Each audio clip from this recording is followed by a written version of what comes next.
It is unbelievable but right that any individual on planet Earth comes out and chooses a known staunch believer, the defender of the Quran and Islamic faith, the guide and uplift of women's standards of rape.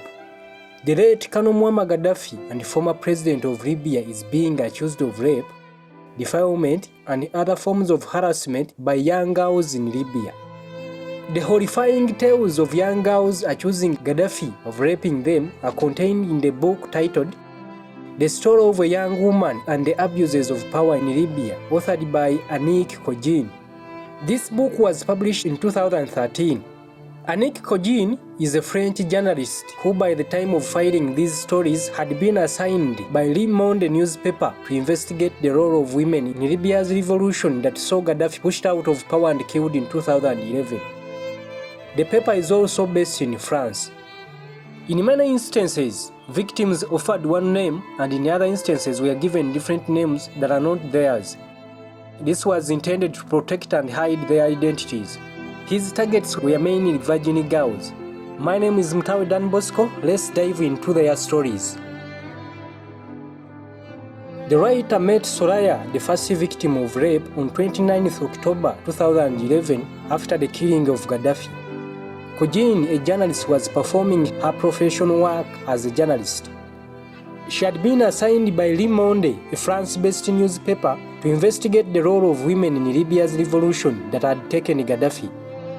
Cogin had got done with her original assignment and was yet to leave Libya for her home country France the next day on 30th October 2011. She was only prompted to step by the news of rapes done by Gaddafi and his troops that she picked interest in investigating too. One time, the International Criminal Court also picked interest in investigating the same rape allegations in Libya that it launched an investigation but failed on account of terrible difficulties encountered by lawyers in trying to get the victims. In their encounter, a 22-year-old Soraya, seconds after sweeping away tears that had appeared on her cheeks, told Cogin that Gaddafi had ruined her life and that she had had scars on her that were causing her nightmares. She also told the journalist that she was merely appeased by Gaddafi's death, though she preferred to see him arraigned before the international court accounting for crimes he committed. But why did she harbor all this anger? Well, the reason is that Muammar Gaddafi, the powerful man that ruled Libya for 42 years, raped, assaulted, beat and robbed her of her virginity. Gaddafi denied her a reputable future and her youth. Soraya's suffering started in 2014 when the guide decided to visit her school in Sati. Gaddafi was addressed as the guide of the nation, a name that carries great respect and honor. The news for his visit to her school was delivered to students by the principal of the school. As the principal demanded, Soraya appeared the next day smartly dressed. Soraya was chosen along with a few other girls to present flowers to Gaddafi on the function. Appeased by the opportunity, Soraya never knew that this was a move to surrender her to the jaws of a crocodile. They were then quickly ordered to get dressed in Libyan traditional dresses readily provided by the school. They were being prepared to welcome the guide at the forefront. The long-awaited moment finally arrived. The guide had come. Soraya, as earlier briefed, moved closer to the guide with a bouquet of flowers. She held out a flower, picked the guide's free hand in hers, kissed it as she bowed down. Gaddafi retaliated by squeezing her palm softly, threw a cold look on her running from top to bottom, pressed her shoulder, pressed his hand on her head and finally patted her hair. This was a signal to his bodyguards that he had liked Soraya. Remember, she was only 15 years by then. After the function, filled with joy, she ran back to her mother's saloon to tell her about what had just happened. To her sad note, the mother was just fairly pleased by the news and her brother was totally unhappy with the same news. The mother had already detected danger ahead. A day after the function, while at her mother's saloon, 3 ladies stormed the saloon with one clad in army fatigue, specifically for Gaddafi's bodyguards, and with a gun on her belt. The other two women were dressed in traditional dresses. She later identified them as Faiza, Mobruk, and Salma in a bodyguard uniform. They introduced themselves to Soraya's mother as members of the Committee of the Revolution and also highlighted the fact that they had been part of the function at Soraya's school a day before. They also revealed the fact that they had been pleased by the manner Soraya conducted herself and the way she looked in traditional wear during the recent function. They then asked that the same girl presents another bouquet of flowers to Gaddafi on another function that had been scheduled for that very day. Mom had many customers that day and Soraya was helping her here and there. She was initially reluctant for this case but later gave in because she had no other option. Soraya then boarded a car along with the three ladies that was driven at a terrible speed. Two cars shortly surfaced trailing their car, which stirred some fear in Soraya.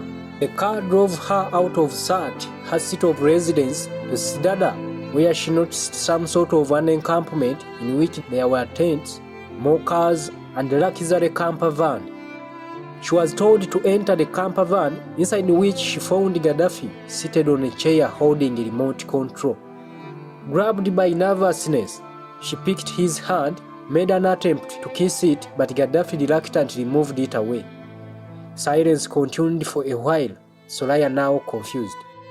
Gaddafi called out Faiza and Salma, who upon their arrival ordered them to get Soraya ready and moved out of the room. What did he mean by getting her ready? Soraya was moved onto a bench placed in a corner in an environment organized as a living room. Mobruka, who was speaking on phone, later hung off and revealed to her that she wanted to take her measurements to get her clothes. After taking her measurements, she was abandoned in the corner for some time alone. Mobruka, who later surfaced, silently held her by hand to the corner lab where she had her blood taken by a nurse. She was then dragged into a bathroom where she had her arms, legs and pubic hair shaved using a cream. A hygienic process passed through by anyone before meeting the guide is what was running through her mind at that moment. Was she right to think like that?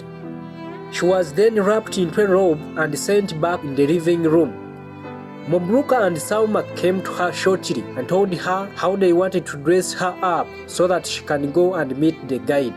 They meant meeting Gaddafi. She was handed a gift ring which she had just seen for her first time, a shiny dress with a slit at the sides and a low cut at the neck and back.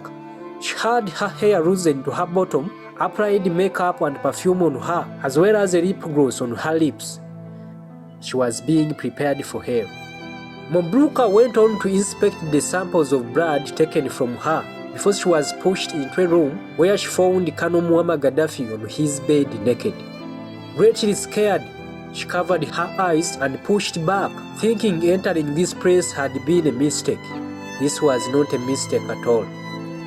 Mobruka portrayed an unrelenting expression as Soraya sank in panic, trying to run out of the room. She just ordered her back. Gaddafi then grabbed her hand, forcing her to sit down on the bed beside him. She kept her eyes away from him. Gaddafi consequently addressed her as a whore, ordering her to face him. Whore means a prostitute. Reluctant to adhere to his order, Gaddafi moved to turn her towards him, pulled her arm and shoulder, but with fail. He then switched to moving her head towards him by pulling her hair, but she kept her body stiff. He then resorted to softer methods, assuring her how he is her papa, a brother, but revealed he would soon become a lover. Gaddafi then moved his face towards hers and started kissing her neck and cheeks. He moved to embrace her but moved away, approached her, pulled her arm which she pushed away as she was crying. A fight followed as he tried to force her lie down. Gaddafi started grumbling and Mobruka appeared in a minute. The guide shouted at Mobruka upon her arrival, informing her how Soraya had refused to adhere to his desires. He then ordered her to teach and educate Soraya and soon bring her back to him. Soraya was pulled into a lab and quizzed about disobeying Gaddafi as the guide moved into a bathroom near his bedroom. Soraya insisted on going back home to see her mother, and Mabruka ended up slapping her across her face. She then issued threats to her shouldn't she adhere to Muammar's requests. Mabruka told her how she had to listen to everyone that the guide tells her and Mabruka herself. She then disappeared, leaving Soraya alone in the room, confused, disorganized, and crying. She eventually fell asleep, only to be woken up the next morning at around 3 a.m. by Mabruka, giving her a jogging costume.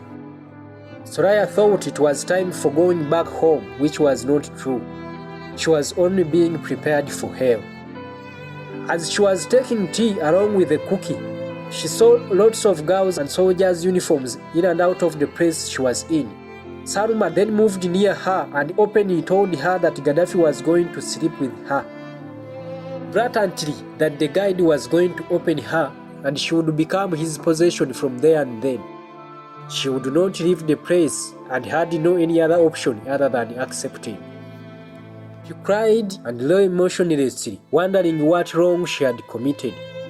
Around 1 o'clock, Fatha arrived, dressed her in a very short satin dress, dragged her into the bathroom, wet and perfumed her hair with mousse. Mabruka then checked her appearance and held her by hand into Gaddafi's bedroom. She preceded her with threats of being killed if she denied satisfying Gaddafi's desires as she opened the door to push her into the jaws of the ogre. She found Gaddafi seated on his bedroom wearing a jogging pant and an undershirt and taking a cigarette, slowly blowing smoke while looking at her coldly.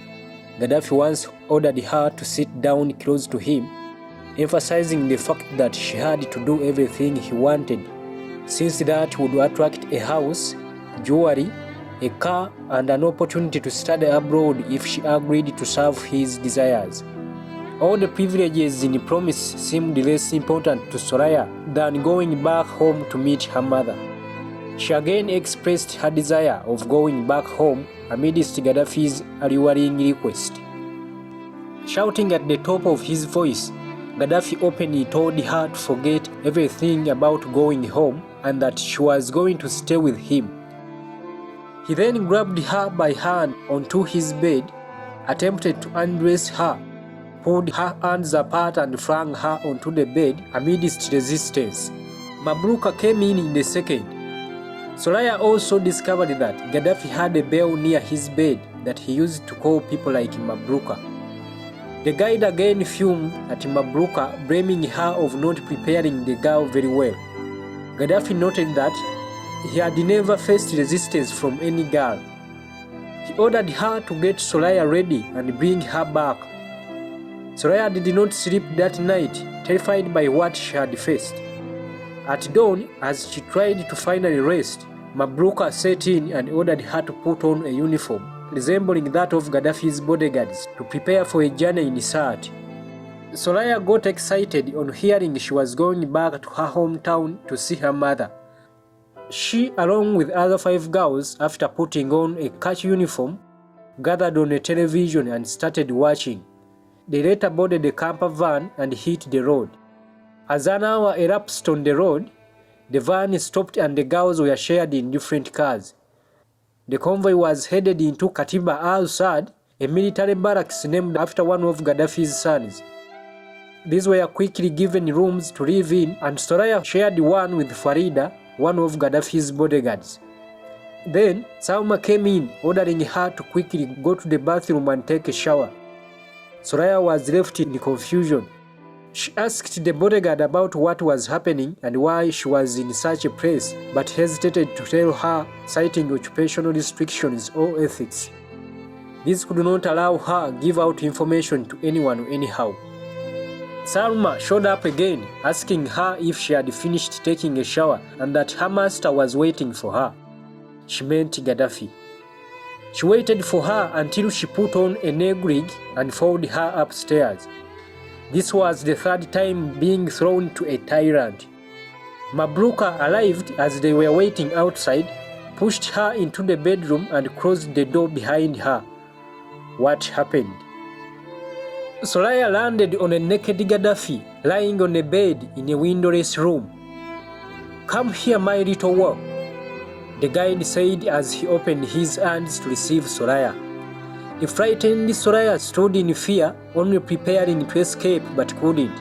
She thought about Mabruka, who was lying in ambush behind the door. She could not escape her. Confusedly, she chose to stand motionlessly. Gaddafi just jumped onto his feet to surprisingly grab her arm to throw her on his bed, and then throw himself on her with force. Her attempts to push him away failed since he was too heavy. Gaddafi then beat her neck, cheeks and the chest. She fought on as she was screaming, but Gaddafi ordered her not to move, addressing her as a whore, which also means a prostitute. Gaddafi went on to beat her, crushed her breasts, pulled up her dress, pinned her arms down, and finally brutally penetrated her. She never survived this time round. This was her darkest day in life. She will never forget this day. She terribly bled for 3 days after having brutally lost her virginity. Surprisingly, Gaddafi collected some of blood using a towel that she ran through her thighs and went with it in the nearby bathroom. According to Soraya's discovery, this was crucial for black magic ceremonies that Gaddafi used to perform. Garina, a nurse, was always available to attend to cases like that of Soraya. She attended to her after bleeding profusely. She even failed to eat on a fateful day. This was just the start of her rape. This was just the beginning of her suffering. After 4 days elapsed, the guide invited her to his room for the same activity. As usual, Mabruka never disappoints his master on executing the delivery work of praise to him. She again came for Soraya and delivered her to his room. He deployed the same violence coupled with unpleasant words as he was raping her for the second time. She again bled in the same magnitude. Nancy Garina was deeply concerned after the second turn of massive bleeding that she warned the situation could worsen if the girl was soon subjected to another round of rape. The nurse's warning fell on the deaf ear of the guide. He ordered her delivery to him on the 5th day. Upon her arrival, he ordered her to dance in front of him, still addressing her as a wow. This was after putting on music on his cassette, along which he clapped his hands, lustfully staring at her as she danced. She soon saw his penis erect, and the guide quickly got up, grabbed her and spread her up. She was also forced to smoke cigarette on that same evening by Gaddafi, pointing out how he was appeased by looking at a woman inhaling smoke. He placed a piece in her mouth as he ordered her to breathe in and out. The result was coughing while Gaddafi was laughing. The 6th day was for learning to drink alcohol. On this day, Gaddafi welcomed her with the whiskey Black Label brand. She saw this as a sin, as the Quran forbade taking alcohol, but most importantly, disappointed in Gaddafi, who always portrayed an extremely religious picture to the public. According to Soraya, Gaddafi presented himself as the finest defender of Islam, who always quoted the Quran in his addresses and led prayers amidst crowds. She was forced to take a sip. It felt burning and having a ridiculous taste. She suffered most of these atrocities in Sirte, her home city. The next round of heinous acts was supposed to be received in Tripoli.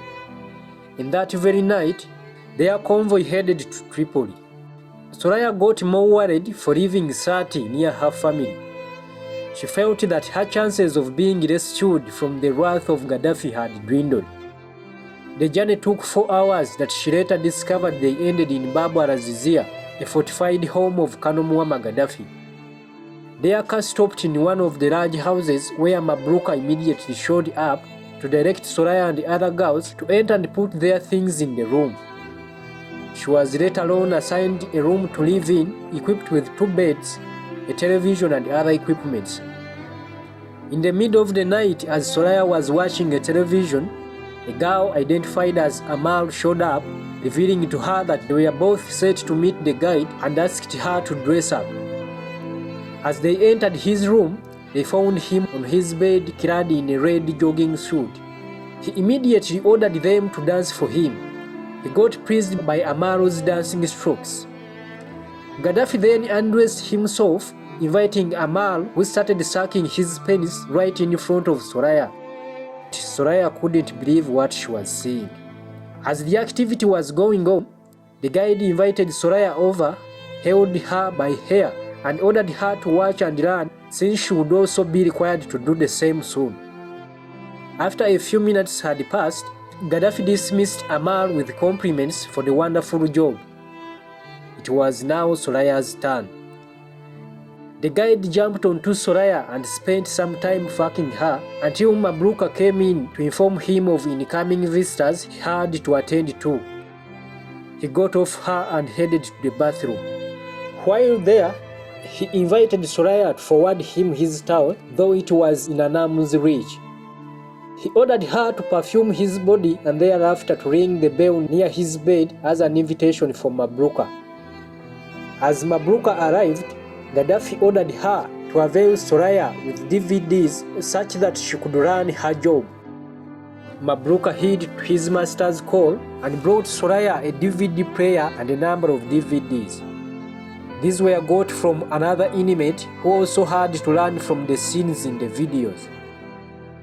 Guess what the DVDs contained? These had pornographic videos for Soraya to learn and practice what she sees with the guide. As she was sleeping at around 8 o'clock in the morning, Salma knocked on her door, informing her how the master wanted her up. She found Gaddafi still in bed. He invited her in his bed, asking her whether she had watched videos. He expected a better performance from her this time round. Gaddafi went on to tear apart her sweater suit to rape her and send her out after. Amal found her sunk in thoughts, concerned about her possibility to tell her story and being believed in an instance where the fierce and respected Gaddafi was their choice. Amal suggested the two take a walk around rather than being confined in her room alone. She found herself in the kitchen filled with a number of beautiful young girls. She also found Hannah Gaddafi, the guide's adopted daughter, in the same place. Gaddafi had announced her death in the 1986 bombing of Bab al-Azizia by America on orders of Ronald Reagan. She later moved back into her room. Mabruka ascended her into her room and ordered her to watch the DVDs she had been given. She put on them without any clue of what she was about to watch. She was upset to set her eyes on scenes of sex. It was her first time to watch that. The next time Gaddafi invited her was to learn how to take cocaine. He forced her to take some puffs of smoke from a cigarette rolled into cocaine powder. She had her head spin and eventually collapsed. Gaddafi took up this opportunity to violently rape her again and again. She was pushed out after the exercise and went to her room to cry. Amal later came in to move with her for lunch. They were joined by 6 boys who introduced themselves as Jalal, Faizo, Ali, Adnan, Hossam and Abduhaim. These moved into Gaddafi's room. She was soon invited in the same room by her master. To her surprise and shock, she found Gaddafi sodomizing Ali, one of the 6 boys. In the same room, Hossam, another boy, was dancing, dressed and made up like a woman. Soraya was so terrified by what she had seen to the extent of moving back. Her attempt was sabotaged by Hossam, who shouted out her name to the master. The guide invited her over, threw away Ali and jumped onto her. From Ali to her, it was now her turn. She was only saved by an emergency Gaddafi received through Mabruka. He released her to attend to an emergency. Soraya felt dirty that she spent hours in the bathroom. The day the guide traveled abroad to Dakar was a blessing to Soraya. This is when she had her body rest for days that Kano was outside the country. He however came back after 3 days with a number of women and young girls. Despite the fact that Soraya was not happy with the ongoing, Other girls were happy and warmly welcomed the guide on his return on the 4th day. She later saw women going in and out of Muammar's bedroom and felt like warning them about his behavior, but she didn't. As she was sleeping around midnight, Salma came for her and delivered her to the guide's room. Rape was followed by dancing completely naked until Salma arrived to whisper a word to Muammar that he dismissed her. The next day, Salma presented her with a woman of 23 years known as Nadia. The policewoman had spent 2 days at Baba Razizia, sleeping in the same room with Soraya. She was another prey of the guide. Nadia proved very talkative, free and open. In their conversation with Soraya, the policewoman revealed to her that she always comes for 2 days to sleep with Gaddafi, be paid and then goes back home. She said that she had been in this arrangement for 7 years. Nadia then started watching porn and invited Soraya to join her so they could learn together. Both were invited by Gaddafi that night. Nadia was excited for she was going to meet the guide, whereas Soraya was just sad. As they entered the room, they found Gaddafi naked and Nadia happily threw herself on him. He equally welcomed her, pointing out how he had missed her. Soraya, who was standing aside disappointed, was harshly sent out of the room for wearing a black color that Gaddafi never liked. She was told to go back and change it. On her way, she met Salma that brought her back to the guide. She found Nadia practicing exactly what she had watched in the porn video with Gaddafi. Kano ordered her to put on a cassette and dance, but along the way moved out of the bed, stripped off her nighties and subjected her to another round of violent rape. She was later ordered out of the place but left with a bruised body. The next day, the entire household had to move to Sati since Ramadan was nearing. She was given a uniform, got in a car, and their convoy ended up in the military compound of Katiba al-Saad in Sati. While on this visit, Soraya had a chance to temporarily meet her mother. The mother gladly received her daughter that she embraced her all through their short conversation until Faiza put them apart, taking away Soraya. Mom was left in shock, asking when they would return her daughter to her, and the promise was someday. Raping continued in Sati throughout the Ramadan period. Gaddafi defended his act by pointing out that it only becomes a sin when he ejaculates, but not so when he does not come. He also had a mortifying behavior of urinating on Soraya. On the day during a visit in Sati, the guide dragged her into his jacuzzi, made her climb at the edge of the shower and urinated on her. Gaddafi also netted girls as young as 13 and 14 years. Soraya remembers watching the arrival of two girls, a 13-year-old from Baida and a 14-year-old from Dana cities. Both cities are found in eastern part of Libya. She also saw them climb upstairs to meet the guide and imagined what the innocent souls were going to face. Students, artists, journalists, models, daughters or wives of prominent military men and heads of state were his target prey. Gaddafi could use lavish gifts and money to lure prey into his trap, and most of them were first subjected to blood testing before meeting him. According to Soraya, Leila Trabelsi, the wife of former president of Tunisia Ben Ali, always frequented Baba Razizia to see Gaddafi. She also saw Cecilia Sarkozy, the wife to former president of France, visiting the same place. Gaddafi's heinous practices were not only confined in his home country. Raping went beyond borders. On his African tour, in which he had to visit a number of African countries and leaders in 2007, the guide carried the entire household along with him, Soraya inclusive. While in Conakry, the capital of Guinea, Gaddafi never hesitated to summon Soraya in his room in the middle of the night to rape her. The next time she was invited while abroad, was able to dodge him by putting up a lie that she was in her periods. She went ahead to smear pads with lipstick to be able to convince Gaddafi's messenger that she was in such a state. This was so because the guide's messengers do not stop at statements told to them, but go on to inspect. Her survival was short-lived since they later found out she had told a lie.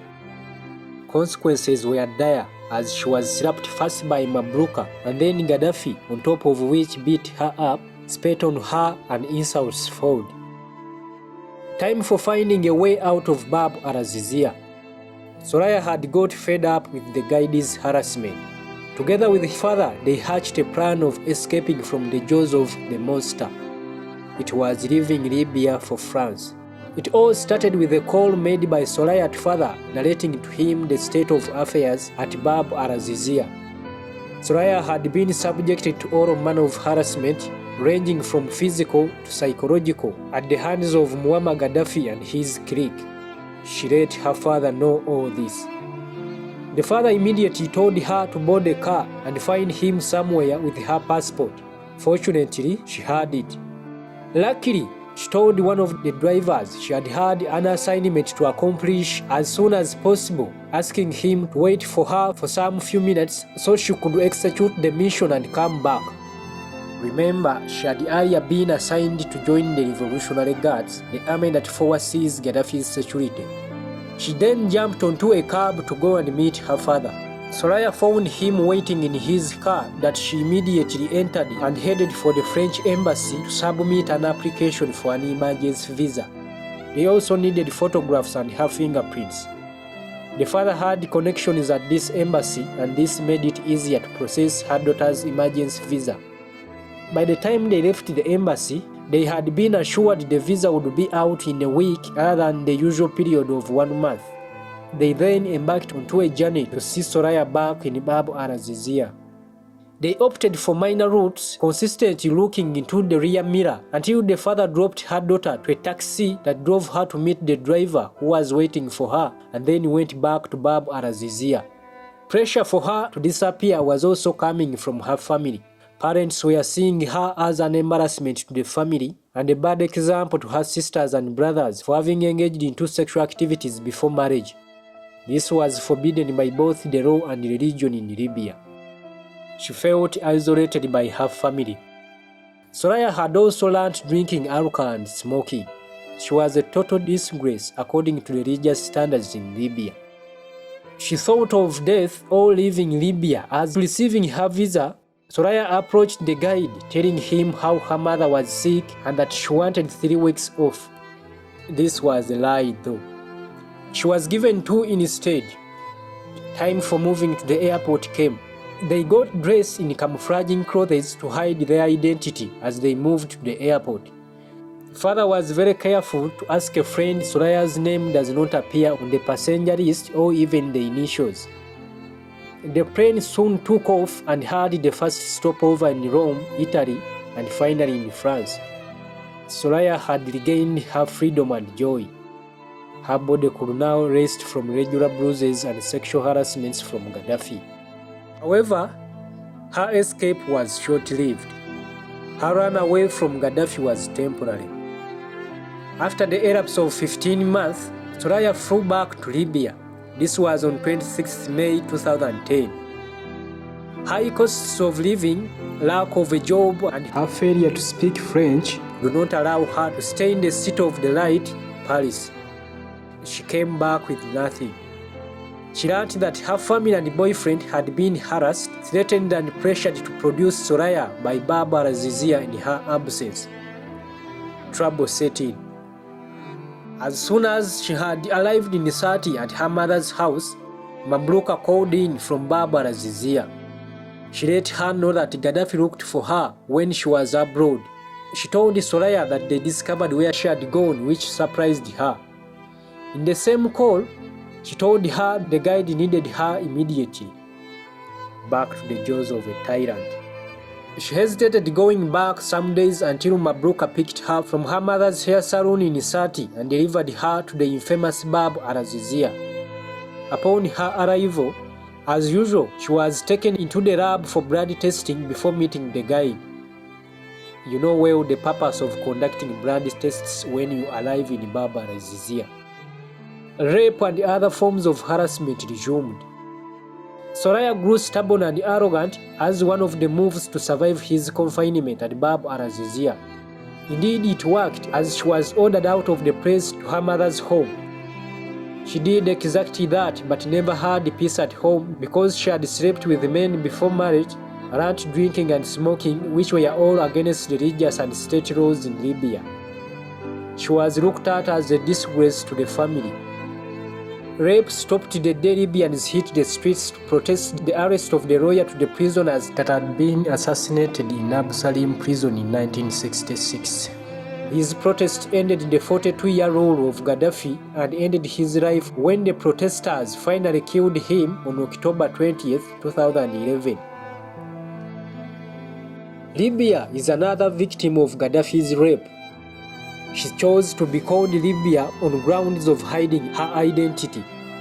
Libya was lured into joining the Revolutionary Committee in 1970s.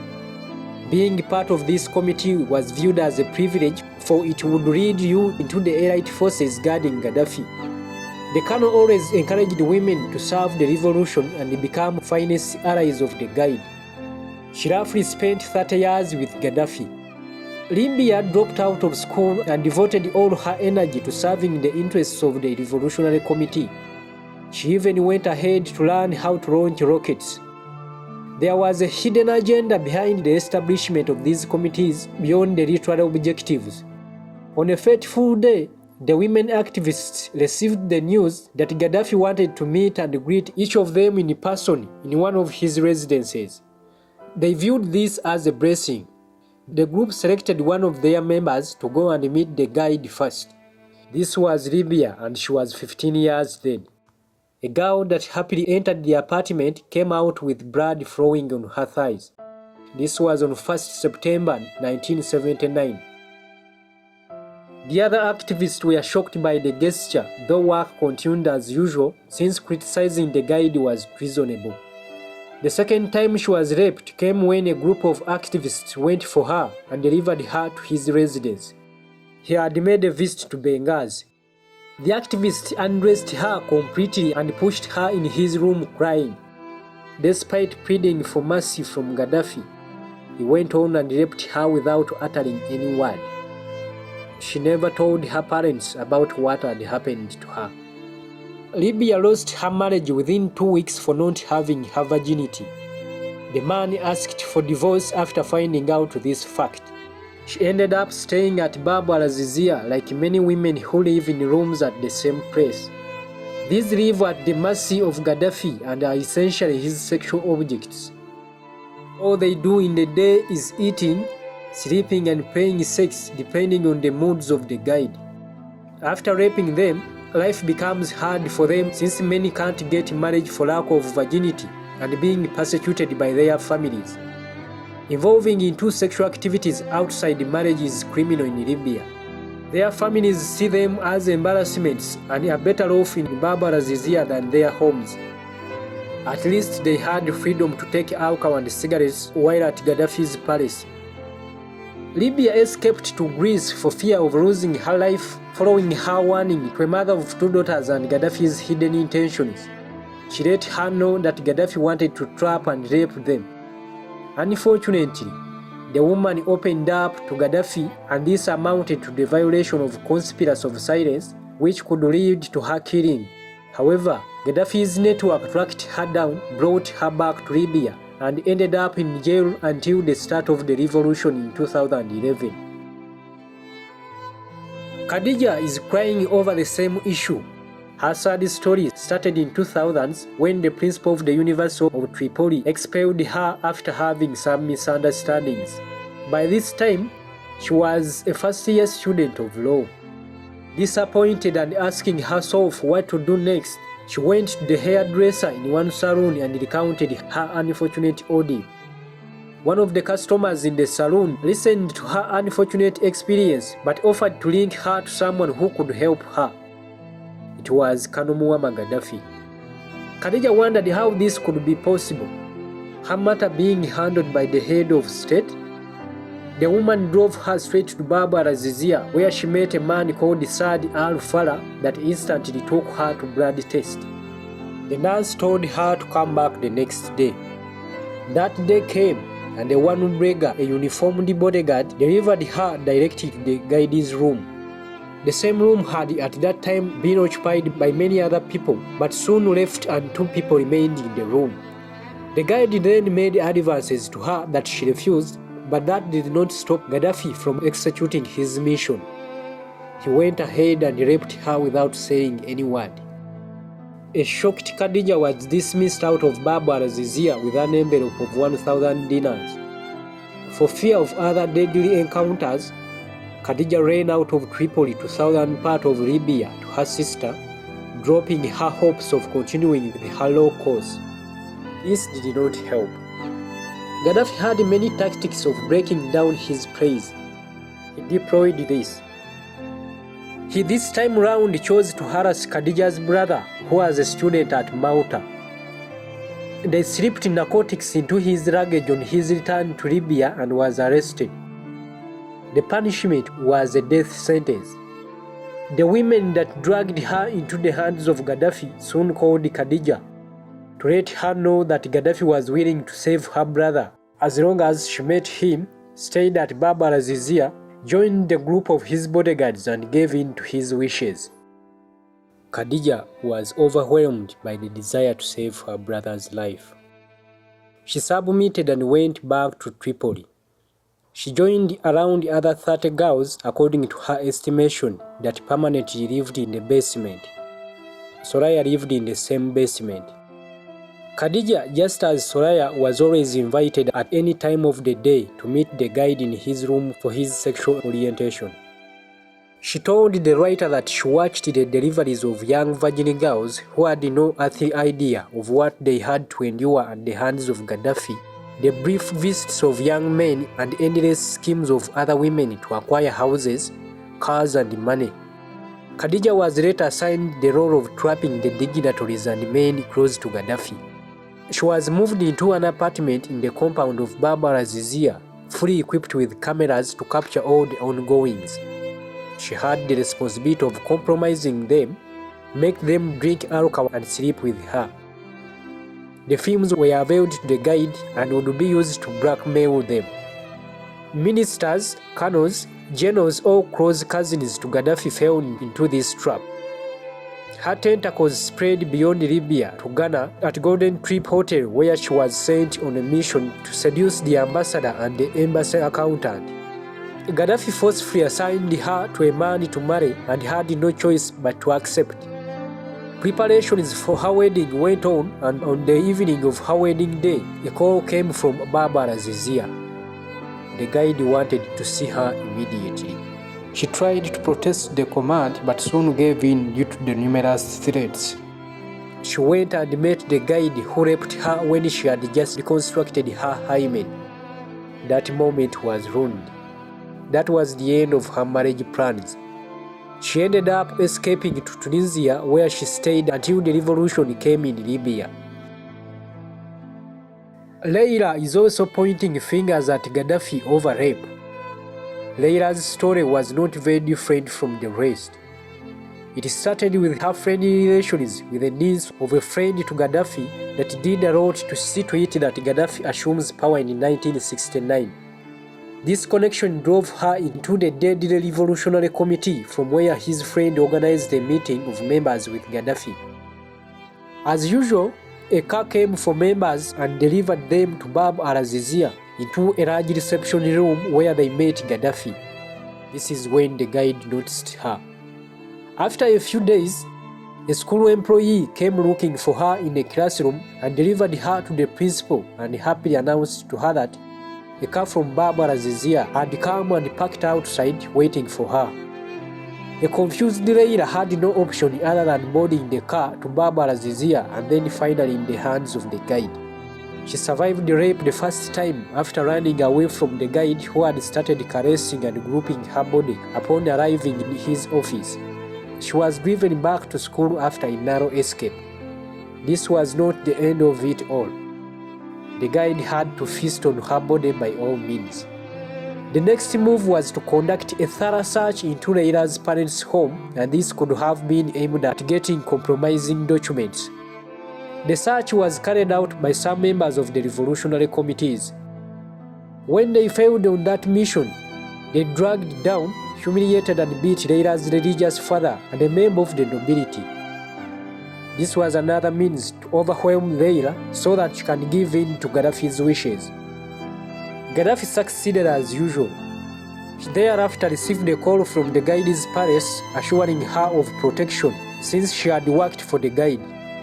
In the same call, the caller told her she was sending a car to come and pick her near their home.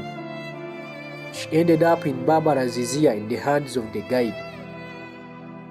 Her rape happened in the library where she was delivered and soon joined by Gaddafi, who threw her on a mattress and raped her. She narrated that the encounter was very violent and shocking that it rendered her unconscious. By the time she regained her consciousness, she found the guide working on his desk and just burst into laughter, assuring her how she would eventually love the game. Leila suffered Gaddafi's harassment for 3 years. She was always delivered to Gaddafi by Ahmed Ramadan, who never hesitated to rape her. She always missed school and got punished by parents for her disappearances, but could not let out the painful secret. Gaddafi had warned her of losing her father if she ever told anyone of what was happening between them. Leila got pregnant for Gaddafi and was handed an envelope containing a sum of money and dismissed her out of Bab al-Azizia. She went to the hospital and aborted, and fortunately the doctor found her in a bad state and suggested reconstructing her hymen in a few days later. This is how Leila was saved. She never received any call from Bab al-Azizia again. She is happily married, though the memories of her sufferings at the hands of Gaddafi have never faded away. Hauda has the same story like others. Her story is another sad one. Trouble originated from her circle of friends who always doubled as classmates. One day, a woman came to visit the mother of one of her friends and found them together preparing for an exam. She quickly threw compliments at her, praising her beauty, which left Hauda embarrassed and soon moved away from the woman. This was not the end of it all. Another encounter came soon, and the woman proceeded from where she had stopped on directing praises to her, and before the conversation ended, the woman suggested to tell Hauda something after the exam. She wrongly assumed she was a matchmaker. In a bid to capture her, her brother soon got arrested and charges brought against him. After, the woman reached out to Hauda and let her know she knew some people that would rescue her brother. She made a promise of taking her to them. She later delivered her to Bab al-Azizia by a car. She was only 17 years by then. Ahmed Ramadan took both of them into a large office where suddenly Gaddafi appeared. Gaddafi told her how her brother is a traitor and that he expected a disciplined and revolutionary girl in her instead. This was followed by Kano's advancement towards her, running his hands around her body before he pressed his body against her. Went on to kiss her neck, reaching out to her breasts before pulling out his penis, at which point the girl fainted. She bent on the floor near the woman that brought her. The woman kept on encouraging her to wake up and exploit the opportunity of spending some time with the master. Gaddafi made another attempt to touch her, but she screamed and fought back. Surprisingly, he turned to the woman who brought Hauda, wildly grabbing and penetrating her in front of Hauda. Hauda survived that day, but not forever. In a space of only 3 days, a car from protocol came for her and delivered her to Bab al-Azizia. Here, she was picked up by Ahmed Ramadan, known for delivering praise to Gaddafi's bedroom. As usual, she ended up in Kano's room, who undressed, threw her on a mattress and raped her. She stayed in the same office for a night, lying helplessly bleeding. She got no one to check on her until the next day when Ahmed Ramadan found her in the same office. Ramadan shifted her to another place where she was quickly joined by Gaddafi, that mercilessly raped her again. A profusely bleeding Hauda was locked in the house for 2 days without food or water before being sent home by Ahmed Ramadan. Parents were worried upon looking at a frail daughter, where despite deceiving around them that she had been detained by police over her brother's issues, ended up taking her to the hospital. The doctor established that she had been raped, but Holder asked him not to reveal this to her parents. The doctor insisted on reporting the case to police, citing Libyan laws that point at that. However, Holder convinced him to drop his plans. Gaddafi continued to rape Holder for years on invitation to his palace until when she decided to get married and completely refused going back to Bab al-Azizia. Given are the few victims of Gaddafi's rape schemes, the writer found out that some of the victims used to be abducted for 1 hour, 2 hours, a night, a week, a night, or years. They were made to submit to Gaddafi's sexual fantasies and violence, either by force or through blackmail. Targets included students, artists, journalists, models, daughters or wives of prominent or military men and heads of state. Diplomats, military, bodyguards and employees of the Department of Protocol did the work of providing the colonel with young girls and women to consume on a daily basis. Girls as young as 13. Gaddafi needed girls every day. He could test them and discard at will. Some were enticed by promises of lavish gifts such as jewelry and money. Many of the victims of Gaddafi's rape fled Libya at the fall of Tripoli for fear of being targeted by rebels for their association with the dictator. They ran to countries such as Tunisia, Egypt, Beirut, and others. From her investigations, these women are selling their bodies to earn a living in exile. Others got married to Gaddafi's cousins and Ismail guards on his orders after having their hymens reconstructed abroad. Other women stayed single, facing another hard life, following Libya's laws that prohibit sex relationships outside marriage. Attempting to break laws regarding the above amounts to imprisonment upon conviction. They also face retaliation from men in their families for dishonoring them. Colonel Muammar Gaddafi's evil schemes robbed multitudes of Libya's girls of their future. Many never had the chance to accomplish their education, lost their families and marriages. A number of them failed to get married for lack of hymens. Others ended up prostitutes, alcoholists, and drug addicts cut off Gaddafi's behavior. Some Libyan daughters ended up losing their lives, others in prisons for their attempts to escape the Gaidi's wrath. Some became depressed, suicidal, and faced other psychological sufferings. Watch out for the next episode. Do not forget to subscribe, share, like, and comment. Let's meet again. My name is Mutawe Dan Bosco. Thank you for listening to me.